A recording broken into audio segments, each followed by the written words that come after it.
नमस्कार, मैं हूं पवन त्यागी। राम जन्मभूमि अयोध्या में प्रभु श्री राम जी की मूर्ति की स्थापना होने जा रही है और प्राण प्रतिष्ठा के कार्यक्रम में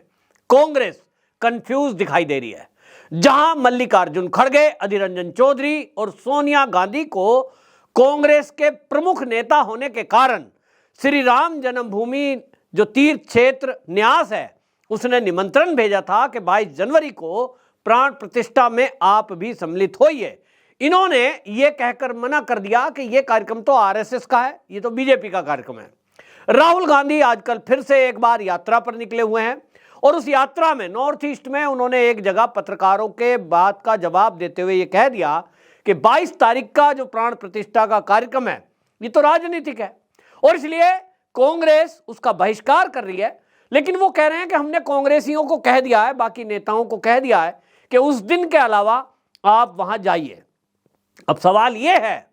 कि जब आप राम जन्मभूमि में प्राण प्रतिष्ठा को आरएसएस का कार्यक्रम बता रहे हैं, बीजेपी का कार्यक्रम बता रहे हैं, राजनीतिक बता रहे हैं, तब फिर सवाल यह उठता है कि ये लोग भारतीय जनता पार्टी से हर बार ये कांग्रेसी, ये राहुल गांधी ये सवाल क्यों पूछते थे कि मंदिर वहीं बनाएंगे का नारा लगाने वाली भाजपा तारीख कब बताएगी। यह सवाल उठता है उस कांग्रेस से, राहुल गांधी से, कि अगर राम जन्मभूमि का राम मंदिर अगर आपको भारतीय जनता पार्टी का दिखाई दे रहा है और वो आरएसएस का दिखाई दे रहा है तो आप अपने नेताओं को वहां जाने के लिए 22 तारीख के अलावा क्यों कह रहे हैं। अगर 21 तारीख को भी कोई कांग्रेस का नेता अयोध्या में जाता है, जैसा कि अभी सुप्रिया श्रीनेत, रणदीप सुरजेवाला और उत्तर प्रदेश के अध्यक्ष, ये सब लोग जो गए थे, क्यों गए थे। अगर राहुल गांधी, सोनिया गांधी, मल्लिकार्जुन खड़गे का ये कहना है कि वो मंदिर तो भारतीय जनता पार्टी का है, वो मंदिर तो आरएसएस वालों का है, तो आपने अगर उस पर आरएसएस बीजेपी की मोहर लगा दी, जबकि वो है नहीं, वो सर्व समाज का है। आप अगर ये कांग्रेसी बुद्धि रखें तो इनको समझ में आना चाहिए कि पूरे देश का इस समय माहौल क्या है। जहां एक तरफ उत्तराखंड से गंगा जल को लेकर के उत्तराखंड के संत समाज और आम नागरिक वहां प्राण प्रतिष्ठा कार्यक्रम में गंगा जल ला रहा है, वहीं आप देखें कि कहीं जो है किसी प्रदेश से वहां पर जो पूजा की सामग्री है वो आ रही है, किसी प्रदेश से 150 फीट लंबी जो है अगरबत्ती बनकर आ रही है, राजस्थान से वहां पूजा पाठ के लिए देसी घी लाया जा रहा है। इनको समझ में आए तो कांग्रेसी समझें कि ये आरएसएस वाले घी नहीं ला रहे हैं, ये जो अगरबत्ती बनाई है ये बीजेपी वालों ने नहीं बनाई है। जो हरिद्वार से, हर की पैड़ी से वो जो गंगा जल लेकर चले हैं, मैं उस समय उस कार्यक्रम में उपस्थित था, भले ही उसका वहां पर जो उपस्थिति थी, पूजा पाठ थी, पुष्कर सिंह धामी जो मुख्यमंत्री हैं उत्तराखंड के, उन्होंने वहां पूजा पाठ किया है, लेकिन मेरी खुद वहां के लोकल लोगों से और हरिद्वार के संतों से बात हुई है। वो संतों का कार्यक्रम है और संतों का कहना यह है कि जो कांग्रेस या बाकी लोग इसको राजनीतिक दल का कार्यक्रम बता रहे हैं, बीजेपी का कार्यक्रम बता रहे हैं, असल में ये शुद्ध रूप से एक आध्यात्मिक कार्यक्रम है और ये संत समाज और आम नागरिकों के द्वारा किया गया कार्यक्रम है। राम जन्मभूमि का आंदोलन कोई आज का तो है नहीं, 550 साल पुराना संघर्षों का इतिहास है। और ये जो जन्मभूमि है ये बाबर ने कब तोड़ा था इसको,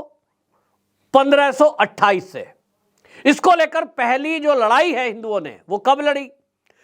जिस समय यहां पर मुगलों का शासन था, आपको बता दूं उस समय लोग चुप थे, लेकिन जैसे ही ये अवसर मिला 1853 में इस राम जन्मभूमि को लेकर के हिंदू समाज पहली बार उठ खड़ा हुआ। और जब मैं सन बता रहा हूं 1853, तो 1853 जब मैं कह रहा हूं तो 1853 में ना तो इस देश के अंदर भारतीय जनता पार्टी थी, ना उस समय आरएसएस थी, क्योंकि 1925 में आरएसएस की स्थापना हुई, उसके बाद भारतीय जनता पार्टी की स्थापना हुई। तो भैया ये जो कांग्रेसी हैं, जो राहुल गांधी है, जो सोनिया गांधी है, ये आज इसको किस तरह से आरएसएस और बीजेपी का बताकर इस कार्यक्रम का बहिष्कार कर रहे हैं। असली बात यह है कि राहुल गांधी सोनिया गांधी को इस कार्यक्रम में जाना ही नहीं है, क्योंकि नया साल मनाना हो, चाहे ईसाई कार्यक्रम कोई मनाना हो, तो राहुल गांधी प्लेन पकड़ते हैं, विदेश पहुंच जाते हैं, किसी को पता नहीं है, अज्ञात जाते हैं, सिक्योरिटी यहां छोड़कर चले जाते हैं, तो चुपचाप अपने किसी कार्यक्रम में उपस्थित होते होंगे। और वो तो हमेशा आप देखिए, इस कार्यक्रम का विरोध करना है, और विरोध के लिए तो इन्होंने पूरी ताकत झोंक दी। देश आजाद हुआ, कांग्रेस की ही सरकार थी, पहले प्रधानमंत्री जवाहरलाल नेहरू बने, उनकी जिम्मेदारी बनती थी, प्रधानमंत्री के नाते उनका धर्म था कि धर्म के आधार पर बटे हुए इस देश में जो हिंदू रह गए, जो बहुसंख्यक थे, उनकी इच्छा की पूर्ति करें, उनकी भावनाओं का ख्याल रखें, प्रभु श्री राम जी की मूर्ति की स्थापना कराएं। लेकिन ना, कांग्रेस ने ऐसा नहीं किया। और जिस ताला खोलने की बात ये कांग्रेसी करते हैं, साहब ताला तो हमारे ही टाइम में खुला, हमने कभी विरोध नहीं किया। दिग्विजय सिंह कह रहे हैं साहब ये जो ताला खुला था ना राम जन्मभूमि पे, और मूर्ति की पूजा की जो अनुमति मिली थी रामलला की, वो तो कांग्रेस के कहने से हुआ है। झूठ मत फैलाइए कांग्रेसियों, मैं बताता हूं। वह यह है कि इस कार्यक्रम को लेकर के 1885 में, अब जब 1885 बोल रहा हूं तो आपको समझ में आएगा, देश 1947 में आजाद हुआ है। अंग्रेजों के समय में 1885 में महंत रघुबर दास ने, जो उस समय वहां महंत थे, उन्होंने उस समय जो जिले का नाम फैजाबाद था, वहां की जिला अदालत में एप्लीकेशन लगाई और यह कहा कि ये जो राम जन्मभूमि है, इस पर भव्य राम जी का मंदिर था जिसको बाबर ने तोड़ दिया, और 1528 में इसे तोड़कर मस्जिद की शेप दे दी, यहां मंदिर बनाने की अनुमति दी जाए। फैजाबाद की जो अदालत थी, जिला अदालत, अंग्रेज उसमें जज था, उसने उस याचिका को खारिज कर दिया। लेकिन उसके बाद यह हुआ 1959, 47 में देश आजाद हो गया। फिर लगा कि भाई चलो अब आजादी के बाद अपनी सरकार बन गई है, धर्म के आधार पर देश बंट गया है, कांग्रेस जो हिंदुओं के हित की बात करती है, शायद कुछ सुनवाई हो जाए,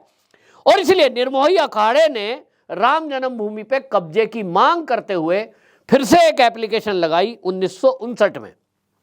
लेकिन उसको भी सुनवाई नहीं की गई और कांग्रेस ने उस पर कोई कोशिश नहीं करी। उसके बाद 1984 में विश्व हिंदू परिषद इस मामले में आगे आई और तब से लेकर लगातार इस पर संघर्ष किया, और 1986 में जिला जज ने वहां रामलला की जो मूर्ति है टेम्परेरी रूप से रखी थी, उस पर दर्शन की अनुमति दी। तो कोर्ट की अनुमति से ये हुआ है, और ये जो है 1992 में विवादित ढांचा गिराया गया। उसके पहले आप कह रहे हैं कि साहब कांग्रेस के शासनकाल में ताला खुला, वो बात ठीक है, लेकिन मंदिर की अड़चन क्यों बने रहे? कांग्रेस ने एक लंबी फौज जो वकीलों की खड़ी करी, कपिल सिब्बल जो आज तो समाजवादी पार्टी से एमपी हैं, वो कांग्रेस में थे, सोनिया गांधी के इशारे पर उन्होंने वकीलों की एक बड़ी फौज खड़ी कर दी और यह तक प्रूव करने की कोशिश की कि राम जी का तो कोई अस्तित्व ही नहीं है। इन कांग्रेसियों की पूरी कोशिश थी कि वहां मस्जिद दोबारा से बनाई जाए, या तो कुछ ना बने, बने तो मस्जिद बने। और इसलिए आप याद करिए कि जो 6 दिसंबर को बाबरी ढांचा गिराया गया, आप इतिहास उठाकर देखिए, मैं तो देख रहा हूं, हर 6 दिसंबर को ये जो कांग्रेसी है मस्जिद की शहीदी दिवस मनाते रहे और उसको काला दिवस घोषित इस कांग्रेस ने किया। राहुल गांधी के नेतृत्व में भी इस बार भी हुआ है कि आप देखिए, जिस दिन वहां मोदी जी गए थे अयोध्या में और वहां जैसे ही नींव रखी गई थी, ये तो संसद में काले कपड़े पहनकर आए थे, राहुल गांधी ने नेतृत्व किया था। बहाना कुछ भी हो, मकसद वही था, इस देश के मुसलमानों को और दुनिया को, इन कांग्रेसियों को यह दिखाना था कि हम राम मंदिर के विरोध में हैं। और 6 दिसंबर को इन्होंने तय कर रखा था कि आपको बता दें, ये ढांचा जो गिरा है 1992 से लेके हर साल वामपंथी मीडिया और ये कांग्रेसी मिलकर के एक नैरेटिव चलाते थे और इस देश का माहौल खराब करने की पूरी कोशिश ये इन्होंने की है कि 6 दिसंबर तो मस्जिद के शहीद का दिवस है, काला दिन है, आरएसएस वालों ने मस्जिद गिरा दी। यानी इस देश के मुसलमानों को भड़काओ, डराओ और सत्ता पे काबिज हो जाओ। और ये कांग्रेसी आज कह रहे हैं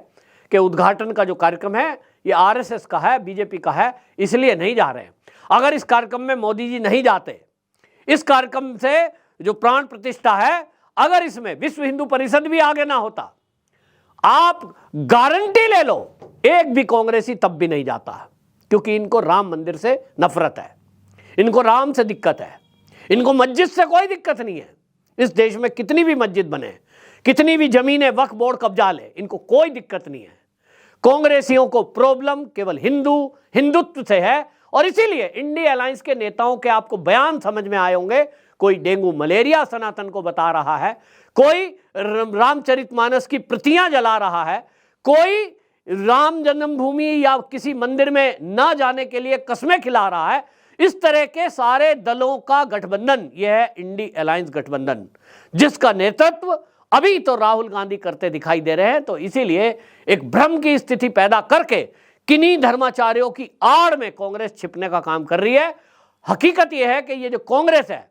इसको केवल हिंदुओं को बांटकर हिंदुओं की वोट लेना आता है, और इसके अलावा ये कोई काम करना नहीं चाहते। केवल मुसलमानों को डराकर इस देश का माहौल खराब करके, दंगे फसाद करके झूठ के आधार पर ये सत्ता में जाना चाहते हैं। इतिहास को जानता है, और जब तक मेरे जैसे लोग जागरूक हैं, मैं देश को भी जागरूक करता रहूंगा कि इन कांग्रेसियों के झांसे में नहीं आए।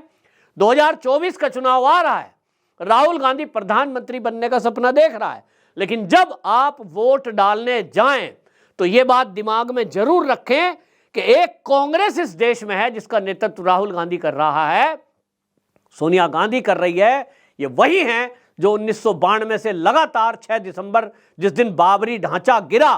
कलंक हटा, उस दिन को काला दिवस कहकर ये उसका विरोध करते आए हैं। राम मंदिर के विरोध में वकीलों की बड़ी फौज खड़ी कर दी थी, और ये तक कहने की कोशिश की कि राम जी का तो कोई अस्तित्व नहीं है। तो उस कांग्रेस को सत्ता में लाएं, या राम भक्तों पे गोली चलवाने वाले समाजवादी पार्टी को सत्ता में लाएं, या तुष्टीकरण करने वाले इनके जो गठबंधन में नेता हैं उनको सत्ता में लाएं, या जो राम को लाए हैं उनको लाएं। फैसला आपका। टिप्पणी करिए, जरूर मुझे बताइए आपके मन में क्या है, और अगर आपको लगता है कि ये वीडियो पूरे देश के सनातनियों के मोबाइल तक जाना चाहिए, घर तक पहुंचना चाहिए, तो शेयर भी जरूर करेंगे। जय श्री राम।